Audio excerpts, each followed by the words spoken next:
Hello everyone, welcome back to my channel, and if you're new here, hi, welcome to my channel. My name is Jade. It is great to have you here. So today is a very exciting video. I am starting a series called Around the World but with Books. And basically we are going to be talking about a bunch of different books from a bunch of different regions. Today I wanted to start with fantasy books inspired by the Middle East. So we have some Persian mythology, Middle Eastern mythology. My dog is with me, by the way, so if you hear some like sniffling or whatever, that's him. But basically we just have books, a few books, I think I have about 6 that we are going to be talking about today, and this will cover the Middle Eastern region that I wanted to talk about. I will go ahead and say that if there are books on here that fit this category but I do not have on the list, please recommend them to me. I don't know why, but like this is one of my favorite fantasy inspired regions to read about. I think Middle Eastern mythology is so fascinating. Persian mythology is so fascinating. So if there are any books in here that you know that fit this mold, I definitely want to hear y'all's recommendations. But without further ado, let's go ahead and get into it. So the first one that I want to recommend, it's actually one that I have not yet read and I'm about to start reading because it is my book club's pick of the month, and that is The Shrouded Queen by Ashley Tropea. I want to say that this is Middle Eastern mythology inspired. Let's go ahead and read the synopsis together because I don't really know much about this book. I just know that it follows, I think, 2 female main characters. One is a queen and the other is like a handmaiden or like a hand servant or whatever it's called to the queen, and then people come in and infiltrate the kingdom, and so then the queen flees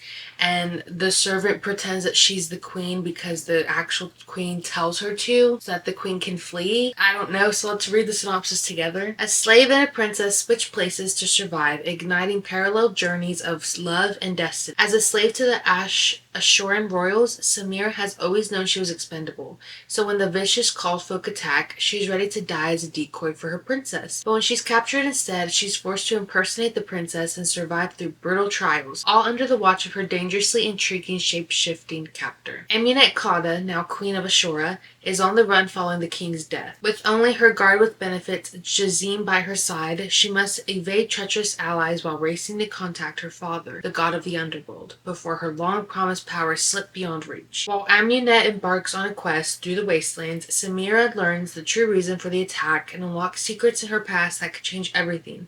And with threats growing on all sides, Samira and Amunet must decide, who can they trust? See, that seems pretty interesting. I'm really excited to read it. I'm currently reading another book right now, and so as soon as I finish that other book, we will be picking this one up for the book club. Also, as you can tell, it is my book of the month June pick. I have a bunch of book of the month books that I still need to read. I think I'm going to do a video dedicated to all the book of the month books that I need to read and just show y'all the books that I have, recommend those to y'all, even though I have yet to read them also. So let me know if that is something that y'all want to see as well. But this is the first book on the list. I think the cover is so pretty. Look at that. And I'm pretty sure this is a duology. I think when I looked this one up, that's what it said. Well, let's go ahead and get into the next recommendation, and that is What the River Knows by Isabel Ibanez. I think this book also fits in this category because it takes place in Egypt. I also haven't read this one yet, but I wanted to include it because I feel like it's a very beloved, I think it's a duology, a very beloved duology, and so I wanted to include this one also in case no one has heard of it or in case anyone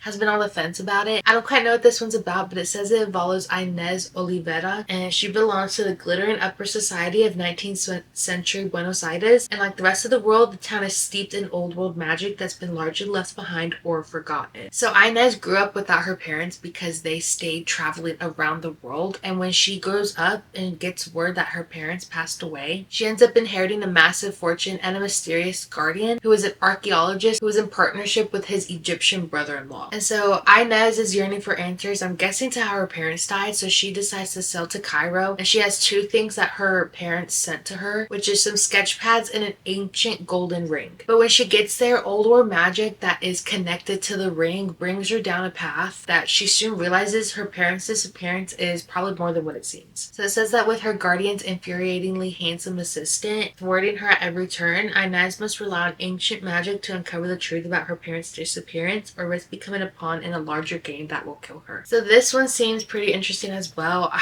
There's so many books that I want to read that I just feel like I don't have time, and I've been reading books so slowly lately. Like, it is actually insane that I used to read books within a day or like 2-3 days, because it's taken me about 10 days to finish a book, and there's so many books and not enough time. But this is definitely one that is on my radar, and I hope is on your radar as well, because it sounds really good. The next book that I have to recommend to y'all is The Wrath and the Dawn duology by Renee Audier. I hope I said that name correctly. If you don't know what The Wrath and the Dawn is about, it follows our main character. Her name is Shazi. She lives in a world where the young king that rules over their land marries a girl, and then by dawn he kills her by wrapping a silk cord around her neck. And so he has taken like a bunch of young girls and murdered them, and one of those girls happened to be our main character's best friend. So she decides to vow revenge on him by volunteering to be his wife in order to kind of take him out from the inside. Her plan is that first she has to stay alive, and second she has to make him fall in love with her. But of course her plan doesn't really go according to plan, because she ends up falling in love with him as well. Incredulously ends up falling in love with him because in her mind he's a murderer. So how is she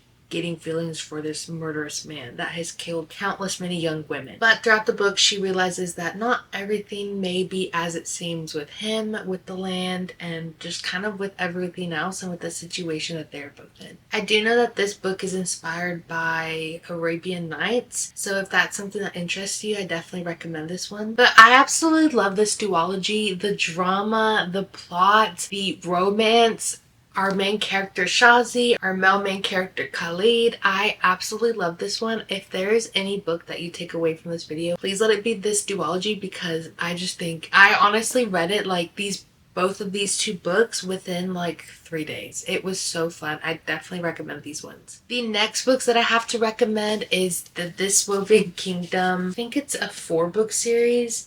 I have the 4th book somewhere around here. I went to go look for it and I low-key couldn't find it. But so I just have the 3. The first one is This Woven Kingdom. The second one is These Infinite Threads. And then the third one is All This Twisted Glory. I think these covers are literally so stunning. Look at this. I love how it is just very glimmery and shiny. But this one follows our main character. Her name is Elisa. She is to the rest of the world a servant, never to know who she really is. And that is the long lost heir to an ancient Jinn kingdom. She hides in plain sight because no one really knows what the long lost queen looks like, but she knows that there are people still hunting her even after all these years, and so she decides to hide as a servant. But she makes one mistake. That is when she meets the crown prince. His name is Kamran, because Kamran happens to be the crown prince to the kingdom that the prophecy foretold that Elisa will destroy, if that makes sense. It says that This Woven Kingdom is a story of clashing empires, forbidden romance, and a long forgotten queen who must claw her way through darkness to reclaim her throne, rebuild her kingdom, and save her people from the half-lives they've been forced to live. I will say though,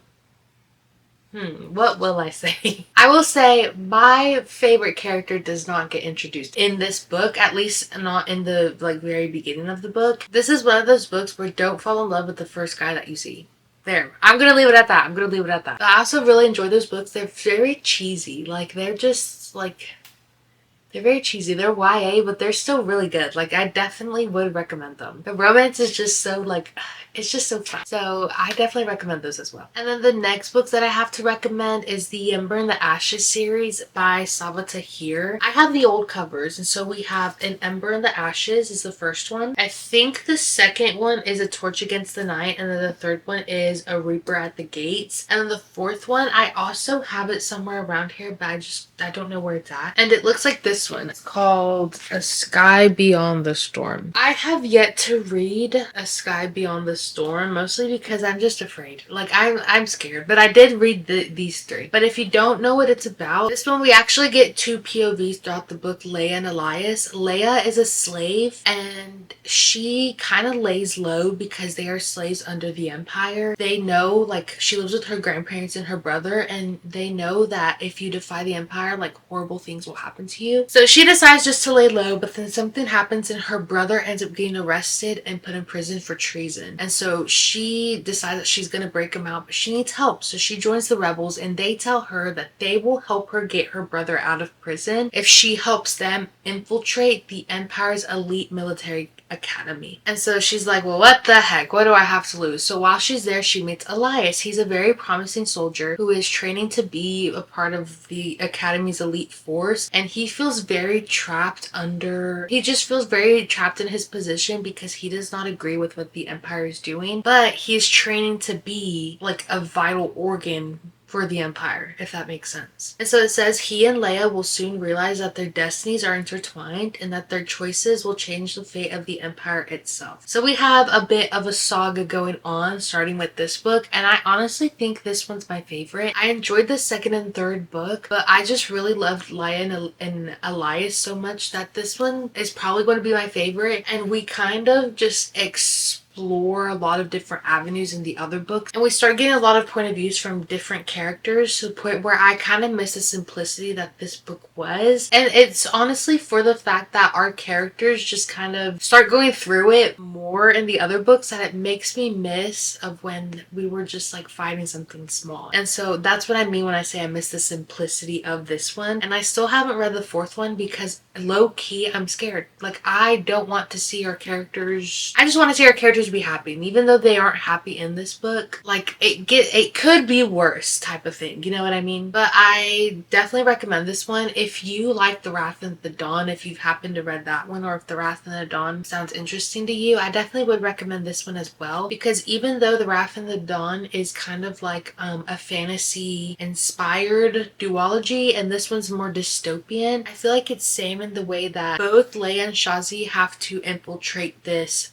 place and try to kind of bring it down on the inside. So there is that treasonous aspect with it where if they get caught, heads will roll type of thing. And so there is a bit of a romance in this one, but it is definitely not the main point of the story. The next books that I have to recommend is the We Hunt the Flame duology by Hafsa Faisal. I hope I said that correctly.